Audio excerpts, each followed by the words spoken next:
गायत्री माता की। पूरे विश्व कल्याण के निर्मित जो आज राष्ट्र पर संकट आया है, कोरोना नाम का बीमारी आया है, उसे भगाने के लिए हम सभी गायत्री परिवार के भाई बहन एक साथ एक स्वर में वेद माता गायत्री का आरती उतारते हुए एक भजन के माध्यम से ये हम लोग नहीं बैठे, भजन के माध्यम से ये दुआ प्रार्थना करते हैं कि हे माता, आज आपके हम शरण में हैं, आज रक्षा करना कैसे।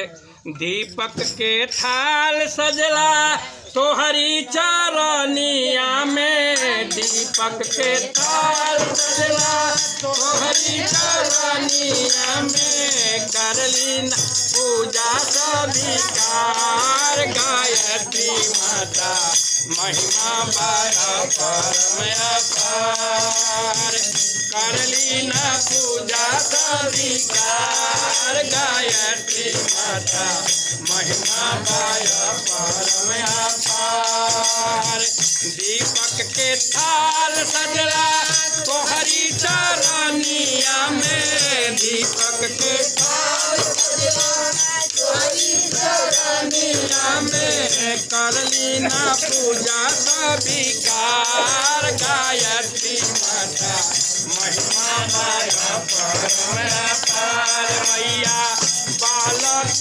बिला खेला तो हरी चरनिया में, कर दीना बेड़ा हमरो पार। मैया बालक बिला खेला तो हरी चरनिया में, कर देना बेड़ा हमरो पार।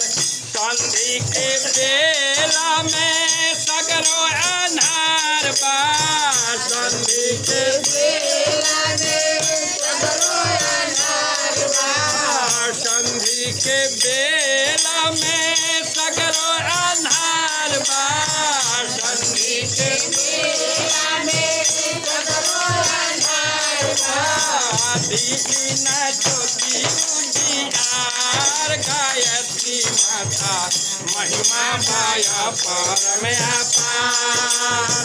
दीना ज्योति उजियार गायत्री माता महिमा बड़ा परम अपार। मैया गुरु के संदेशा लेके गाँव गाँव घूमिरा, करी ना दीप जग तोहार। मैया गुरु के संदेशा लेके गाँव गाँव घूमिरा, करी ना दीप जग तोहार।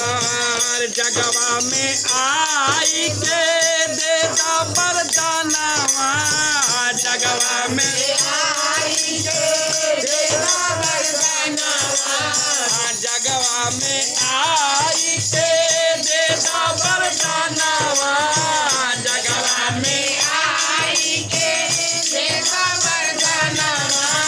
सुन लाया राजिया हमार गायत्री माता महिमा बड़ा परम अपार। सुन लाया राजिया हमार गायत्री माता महिमा बड़ा परम अपार। मैया स्वार्थ अनीति से दुनिया शांत बा, सगरे फैलल बा अत्याचार। मैया स्वार्थ अनीति से दुनिया शांत बा, सगरे फैलल बा अत्याचार।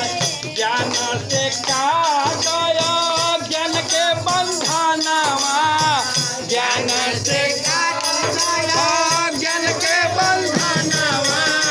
अरे ज्योति से दूर कर अंधकार गायत्री माता महिमा बड़ा परम अपार।